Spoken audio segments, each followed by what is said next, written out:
Tu souhaites t'installer à Bali et tu te poses des questions sur quel visa prendre, comment est-ce que ça se passe niveau des taxes si tu décides de venir vivre ici full time, ou qu'est-ce que c'est un permis de résidence et comment vivre ici à l'année en tant que résident et pouvoir faire ta meilleure vie à Bali. Et bien dans cette vidéo, on va parler des visas, des taxes et de tout ce qui t'intéresse pour venir à Bali afin d'être un giga Chad et pouvoir profiter un maximum du lifestyle que tu vas pouvoir avoir à Bali. Alors c'est parti pour parler des visas, des taxes, etc. Alors on va commencer par parler des visas parce que de toute façon tu vas pas pouvoir payer de taxes avant d'être résident ici. Donc réfléchissons à comment tu peux devenir résident. Alors déjà il faut savoir que quand toi, tu arrives à Bali, donc Bali ça ressemble un peu à ça hein, si on doit le dessiner. Quand tu arrives à Bali à Denpasar, donc ici c'est l'aéroport, et bah tu peux avoir ce qu'on appelle un IVOA, donc maintenant ils te le donnent d'office, donc c'est un e-visa on arrival, et ce visa on arrival il te permet de rester 30 jours de manière pas gratuite parce que ça va te coûter à peu près je dirais 30 euros. Voilà, ça va te coûter exactement 30 euros, donc 1 euro par jour pour rester ici, et donc pour 30 euros tu vas pouvoir rester 30 jours avec ce qu'on appelle un e-visa. Un e-visa on arrival. Après 15 jours, ou dès que tu peux étendre ce visa. Donc faire une extension. Tu peux l'étendre pendant 30 jours qui va te coûter aussi 30 euros. Tu peux faire ça directement en ligne. Alors j'ai noté le site. Il faut vraiment que tu ailles voir ce site précisément. Sinon, ça va pas être pratique. Parce que si tu cherches sur internet, tu vas tomber sur plein de scammers là qui veulent te vendre le machin à 1 million pour le faire à ta place. Donc, c'est tellement simple à faire que je te conseille pas. Alors moi, je suis pas contre les agences à proprement parler. Mais ici, donc je t'ai mis le petit lien evisa.immigracy.go.id. Ici, tu vas pouvoir mettre ton passeport, mettre ta date d'arrivée et ton nom de famille, un truc comme ça. Et tu vas pouvoir ensuite procéder à l'extension, ce qui va te coûter 30 euros. Donc en clair, pour 60 euros, tu peux rester 60 jours à Bali sans avoir besoin de faire aucun document. Donc ça, c'est déjà très agréable. Ensuite, dans le cas où tu veux rester 180 jours, donc si tu as envie de rester la moitié de l'année à Bali, c'est possible, et pour ça, il y a deux types de visas. Le premier, c'est ce qu'on appelle le C1, Single Entry Tourist Visa. Donc ça va te permettre de venir étendre tes vacances comme il le dit. Donc ici c'est assez important, ça te permet de rester 60 jours, mais tu peux l'étendre 2 fois 60 jours, ce qui fait 180 jours. Donc en clair, à Bali, tu vas pouvoir venir 60 jours. Ensuite, tu vas pouvoir étendre. Donc pour étendre, c'est un peu chiant, faut aller à l'ambassade, c'est à Uluwatu, c'est un peu plus bas, mais tu vas faire ça. Tu peux passer par une agence et ça va te permettre de rester 60 jours de plus. Et ensuite, tu vas devoir étendre une deuxième fois. Donc pour ça, tu n'auras plus besoin d'aller à Uluwatu et tu vas pouvoir rester un total de 180 jours. Donc pour le faire, comme tu le vois ici, ça coûte 2 500 000 si tu passes par une agence. Ça coûte un peu moins cher si tu passes pas par une agence. Personnellement, je te conseille de passer par une agence. Et donc, pour les 60 premiers jours, ça va te coûter 157 euros. On a à peu près 150 euros. La mauvaise nouvelle que j'ai pour toi, c'est que chaque extension de visa supplémentaire va te recouter 2 850 000 roupias. Et donc, 2 850 000 IDR, 2 850 000 IDR tout euros, ça va te coûter 179, donc ici 180 euros, deux fois, pour venir étendre ton visa, ce qui te permet de rester la moitié de l'année. Donc, en coût total, du coup, de ces 180 euros, plus 180 euros, plus 150 euros, ça va te coûter 510 euros pour pouvoir rester à Bali pendant une demi-année. Et donc, il y a deux types de visas qui ne changent pas grand-chose. Tu as soit le C1 qui te permet d'avoir une single entry, donc c'est-à-dire tu peux rentrer dans le territoire une fois, après tu restes tes 6 mois, ensuite tu pars. Ou tu as multiple entry tourist and business visa extension, donc ça te permet pas vraiment de faire du business en Indonésie, qu'on soit clair, hein. C'est un visa touriste et de visa d'affaires qui te permet de rester en Indonésie pendant plus de 60 jours. Alors là d'ailleurs, c'est pas le bon truc que je suis en train de te montrer, parce que c'est que des single entry en fait, et il y a le multiple entry, et donc cette fois c'est le D1, voilà, donc là on va y arriver à cette histoire. Et donc, bon, le single entry business visa, ça change pas grand chose à proprement parler. Mais ensuite, on a ce qu'on appelle le D1, multiple entry tourist visa. Donc celui-là, il va te permettre de venir avoir un visa qui dure 1 an. C'est-à-dire que on va avoir 1 an de visa, comme ceci. Mais tu vas pouvoir, chaque fois que tu rentres dans le pays, rester que 60 jours et ensuite devoir étendre. Donc pour l'extension, ça coûte toujours 180 $ presque tout le temps, hein. Donc les extensions, ça va toujours coûter pas mal d'argent, que ce soit un multiple entry, tu vois qu'on avait avant, ça coûte le même prix. Mais c'est juste que pendant un an, tu vas pouvoir venir par exemple ici en février, rester 60 jours, ensuite tu peux partir, revenir en octobre, rester 60 jours, étendre 60 jours en plus, donc c'est-à-dire là tu seras resté 120 jours, et partir et revenir, et ça pendant un an. Donc ça va coûter 4 500 000 pour venir créer le visa, donc ça coûte un peu plus cher, 4 500 000 IDR, ça va te coûter 283, donc 280 € pour venir émettre le visa. Et ensuite, tu vas devoir repayer les extensions. Donc, c'est-à-dire, si tu vas rester à l'année, ça reste cher parce que tu dois devoir étendre. Donc là, c'est ce qu'il dit ici. Tu peux rester 60 jours et ensuite, tu peux l'étendre 2 fois de 60 jours, ce qui fait un total de 180 jours par visite. Donc, on est toujours limité à 180 jours et on doit toujours repayer les extensions malheureusement. Donc ça, malheureusement, les multiple entry extensions, ça coûte le même prix. Donc voilà en clair, ça c'est les visas, on va dire, de touristes ou de business. Et ensuite, on a un deuxième type de visa qui est plus intéressant, c'est ce qu'on appelle les KITAS. Les KITAS, c'est l'équivalent, si tu connais Dubaï, et peut-être tu as déjà entendu des gens parler de ça, c'est l'équivalent du Emirates ID, c'est-à-dire d'un permis de résidence. Avec un KITAS, tu es considéré comme résident. Résident, ça veut dire que tu vas pouvoir ouvrir des comptes en banque. Tu vas pouvoir payer tes impôts ici, en tout cas être considéré comme résident fiscal en Indonésie, si tu respectes les règles indonésiennes. Et tu vas pouvoir accéder à quelques rabais. Il y a pas mal de choses qui te donnent des rabais si tu es résident. Voilà, ne me demande pas pourquoi. C'est en mode, si tu es résident, tu payes moins cher. Donc ça, c'est intéressant. Donc pour avoir un KITAS, KITAS, c'est un peu le permis de résidence. Il y a deux moyens principaux. Le premier, ça va être de venir passer par ce qu'on appelle maintenant le Digital Nomad Visa. Le Digital Nomad Visa, que je suis en train d'afficher à l'écran, qui s'appelle autrement dit le E33G Digital Nomad. Donc ça, c'est son nom. Donc il faut appliquer ce visa en dehors de l'Indonésie. Ça va te coûter 10 millions plus 150 $ de visa fees. Donc normalement, j'ai noté ça quelque part. Ça fait environ 800 $ que tu vas devoir payer. Et si tu veux l'avoir plus rapidement, tu vas payer un peu plus cher. Donc ça, c'est si tu l'appliques en dehors du pays. Si tu l'appliques à l'intérieur, c'est-à-dire que si tu as déjà un visa on arrival, tu vas payer plus cher. Mais on va dire que tu vas pas faire ça et que tu veux pas ça non plus. Donc on va pas s'intéresser à tout ça. Ça va te permettre de rester un an et tu vas pouvoir travailler pour une compagnie overseas, c'est-à-dire qu'avec ce visa, tu auras le droit de travailler pour une entreprise qui n'est pas à Bali. Donc c'est-à-dire que si on a Bali, et bah toi tu dois avoir un contrat par exemple avec une entreprise en France et tu vas pouvoir travailler pour eux en étant résident à Bali. Il faut savoir que ce visa, il te donne ce qu'on appelle normalement un KITAS. Et donc pour l'avoir, en gros, faut venir participer. Donc on peut afficher ce lien sur mon iPad. Donc comme ceci, avec ce visa, tu peux pas partir. Ce visa, une fois que tu l'as, il faut venir en Indonésie dans les 90 jours. Et pour l'avoir, il te suffit d'avoir un passeport, une photo. Il te faut quand même, attention, minimum 2000 $ sur un compte en banque. Normalement, ça devrait aller. Et il faut que tu prouves que tu as un annual income de minimum 60 000 $. Donc ça peut être un peu plus compliqué. Je m'excuse parce que ça va être un salaire mensuel de 5 000 $. Ensuite, il faut avoir un Remote Worker Employment Contract et une certification d'incorporation comme quoi tu travailles pour une autre entreprise. Donc ce visa ensuite tu peux l'étendre. Donc j'ai pas toutes les informations, je t'invite à regarder, mais c'est valide pendant un an et ensuite c'est renouvelable. Donc tu vas pouvoir renouveler ce visa après l'avoir payé, voilà, en contrepartie de tous les documents. Alors je sais qu'ici ils sont assez hardcore niveau documents. Je crois que dans la pratique, d'après des potes, c'est un peu plus simple. Je t'invite vraiment à les contacter.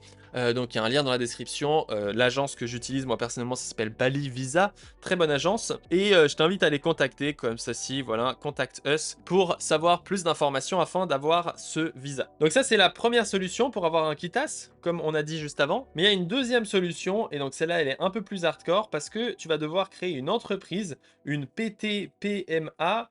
Alors, une PTPMA, qu'est-ce que ça veut dire? Ça veut dire Persorana Terbatas Perena Man Modal Asing, soit une société à responsabilité limitée avec investissement étranger. C'est l'équivalent d'une LLC aux US, sauf que c'est avec Enfin, c'est pas l'équivalent précis, mais LLC, ça veut dire Limited Liability, je sais pas quoi, Corporation. Bref, on s'en fout. Mais en clair, ça va te permettre d'avoir une société ici. Tu vas ouvrir une société. Cette société, ça va être du coup une entité à part entière, morale, hein, qu'on soit d'accord. Cette société, elle va te permettre de venir avoir un compte en banque. Et cette société, eh ben en fait, toi, tu vas devenir le salarié de cette société. Comme tu vas être le salarié, tu vas pouvoir soit avoir un work visa, comme quoi tu travailles dans cette société, soit une investor visa ou un truc comme ça. Parce que en fait, ta société, elle va avoir un capital et donc tu vas c'est assez compliqué, hein. On n'est pas sur une conseil fiscal ici, hein, qu'on soit très clair, c'est pas des conseils de comment ça fonctionne. Je t'invite à contacter une agence. Je te mettrai aussi un contact WhatsApp d'une agence dont j'avais appelé pour avoir des conseils là-dessus. Et donc tu vas avoir une vraie société. Cette société, bah, elle va avoir un compte en banque, une entité morale, elle va pouvoir recevoir de l'argent et elle va pouvoir accéder aux services. Alors attention, parce qu'il y a quand même plein de détails un peu chiants. Le meilleur montage, hein, c'est d'avoir une autre société, par exemple une LLC aux US. Et cette LLC aux US appartiendra à ta PTPMA, ce qui permet de pouvoir leverage sur toutes les puissances, tous les services qu'offre une LLC aux US. Parce que la PTPMA, je sais que Stripe, tous ces trucs-là, ça peut vite être chiant, why ça marche pas, etc. Mais bref, tu peux aussi juste créer cette société pour avoir ton visa. Et avec ce worker visa ou cet invest visa, eh ben, tu vas pouvoir rester ici.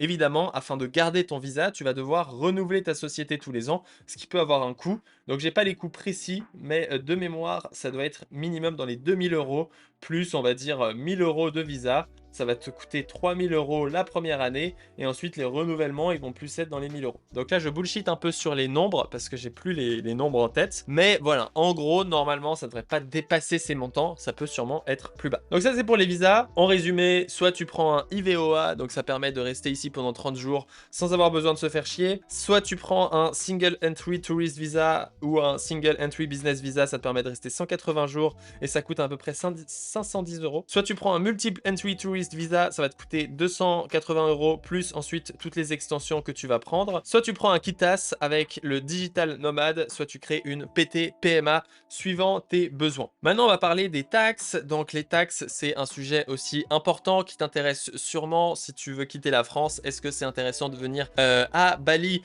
pour les taxes, tout ce qui est fiscal? Alors, sur une société PTPMA, eh ben, il y a pas mal d'avantages, notamment que durant les 3 premières années, comme je l'ai affiché juste ici, eh ben, tu as 0,5% de taxes sur ton chiffre d'affaires. Sur ton chiffre d'affaires limité à 302 000 $ de chiffre d'affaires. En gros, si tu fais 200 000 $ de chiffre d'affaires avec ta PTPMA, tu vas être taxé à 0,5%, c'est-à-dire 1000 $ uniquement sur ta société. Mais attention, c'est le chiffre d'affaires, parce que si tu fais 200 000 euros, donc si tu as plus 200 000 euros, mais que tu as des charges de salariales de 180 000 euros, et bah tu payeras quand même 1000 euros. Donc ça reste pas beaucoup, mais c'est bien sur le chiffre d'affaires et non sur le bénéfice. C'est important de se rappeler de la différence. Et donc, bref, c'est assez intéressant pour ça. Tu vois que ça coûte, c'est assez cool. Et au-dessus de ce montant-là, tu es taxé de 22% sur le bénéfice. Donc encore une fois, qu'est-ce que ça veut dire? Ça veut dire que si dans ta fiche comptable de l'argent qui rentre et qui sort, eh ben, tu fais par exemple 200 000 euros, mais que tu as 150 000 euros de dépenses, et ben à la fin, tu auras un résultat de 50 000 euros. Et donc là, ce qui se passe, c'est que ça, c'est ce qu'on appelle le bénéfice. Ça, c'est ce qu'on appelle le CA, donc le chiffre d'affaires. Et toi, tu vas être taxé de 22% sur le bénéfice. Donc, 22% off 550 000 euros, donc on va dire que tu en parles en euros, ça va te faire 11 000 euros de taxes annuelles sur le bénéfice. Donc c'est-à-dire que tu vas appliquer à ce modèle dans le cas où premièrement, tu dépasses la limite dans les 3 premières années ou tu as une société depuis plus de 3 ans et à ce moment-là, tu auras ces taxes sur ta société. Ensuite, il y a un deuxième type de taxe chaque fois que tu t'expatries quelque part, hein, c'est les personal taxes. Donc, les personal taxes, elles suivent ce qu'on appelle un barème progressif. Donc là, ici, le taxable income, ça correspond à l'argent que tu gagnes tous les ans. Donc, si tu gagnes maximum 3700 $ par an, ce qui est équivalent de 308 $ par mois, à ce moment-là, tu vas être taxé à 5%, donc très correct. Ensuite, à partir de 15 000 $ par année, soit 1205 $ par mois, tu vas être taxé à 15%. Et là, j'ai fait une connerie, j'ai déplacé mon fichier. Au-dessus de 31 000 $, enfin en dessous de 31 000 $, mais au-dessus de 15 000 $, tu vas être taxé à, comme on peut le voir ici, 25%. Et à partir de 315 000 $ par année, enfin, au-dessus de 31 000 $ par année, tu vas être taxé à 30%. Donc, en clair, si tu gagnes entre 0 et 3 700 $, tu vas être taxé à 5%. Si tu gagnes entre 3 700 et 15 758 $ par année, hein, tu vas être taxé à 15%. Si tu gagnes entre 15 758 $ et 31 816 $ par année, tu vas être taxé à 25%. Et au-dessus de 31 000 $, donc dès que tu gagnes plus de 31 000 $ par année, tu vas être taxé à 30%. Donc en clair, la majorité des gens vont rentrer dans cette catégorie-là, sauf si tu te verses des très petits salaires et tu auras une petite chance de rentrer dans les 15% qui sont juste ici. Mais pour ça, tu peux maximum te verser 1 205 $ par année. Et les gens qui ont une PT-PMA ici font ceci. Il y a quand même un petit détail concernant ce personal income, c'est que tu peux voir pas mal d'autres vidéos qui parlent de taxes, etc., qui vont te dire que, en fait, Bali, donc qui ressemble un petit peu à ça, ou l'Indonésie en général, ne taxe que les revenus qui sont faits en Indonésie. Donc c'est-à-dire que, typiquement, si tu as aux USA une LLC et que tu te verses un salaire à toi-même, et bah ce salaire, d'après ces gens-là, ne serait pas taxé en Indonésie. Et donc, si tu te verses un salaire de 10 000 € par mois avec ta LLC aux USA en vivant en Indonésie, et bah tu aurais 0% de taxes. Il faut savoir que ça, c'est pas totalement vrai. C'est pas faux, mais c'est pas vrai. C'est qu'en fait, l'Indonésie, c'est un pays qu'on peut dire laxiste. C'est-à-dire qu'ils veulent pas ton argent. Et si tu as une entreprise, donc on va l'appeler Code Lynx PT-PMA. Cette entreprise, elle est en Indonésie. Si tu te verses un salaire avec cette entreprise, à ce moment-là, oui, tu seras taxé. Ça, c'est sûr. Parce que tu te verses un salaire comme un Indonésien le ferait. Et donc ça, ils savent très bien comment te taxer. Si tu te verses un salaire de ta PT-PMA que tu as créé à toi-même, et donc que tu aurais choisi le visa avec la PT-PMA, à ce moment-là, tu vas être taxé. Dans le cas où tu as choisi d'avoir un Remote Worker Visa, donc le visa digital nomade. Donc si ici, tu es ce qu'on appelle en Remote Worker. Donc ici, tu as un KITAS grâce à ce Remote Worker. Et tu as une société qui est aux USA, qui s'appelle Code Lynx LLC.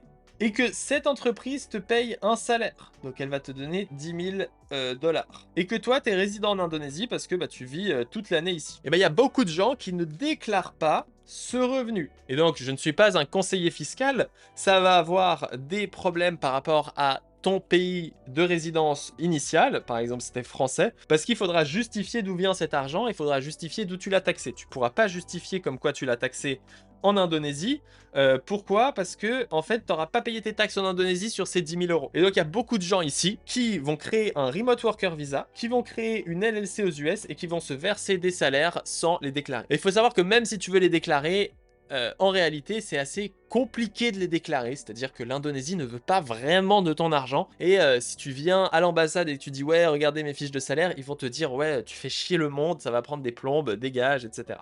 En gros, hein, de ce qu'on m'a raconté, c'est à peu près ça. Et donc c'est pour ça qu'il y a des gens qui disent qu'en Indonésie, tu as 0% de taxes sur ce qu'on appelle des Worldwide Income. Il faut savoir que le problème de ça, c'est que si un jour tu veux retourner en France, tu vas avoir des problèmes parce que tes déclarations fiscales ne montreront pas tout l'argent que tu as vraiment. Et donc ça peut créer des problèmes. En gros, voici un petit peu pour cette histoire de taxes en Indonésie. J'espère que ça t'a aidé et si c'est le cas, eh ben, dis-le moi dans les commentaires. C'est la fin de cette vidéo, merci beaucoup d'avoir regardé. Si maintenant tu as envie de choisir les meilleurs endroits où vivre à Bali, les meilleures salles de sport, les meilleurs gyms, quels sont les trucs à faire à Bali, les endroits où venir, et bah tu sais ce qu'il faut faire. Tu peux regarder la prochaine vidéo qui est juste ici et je te retrouve vraiment sur cette vidéo juste après, tu vas kiffer.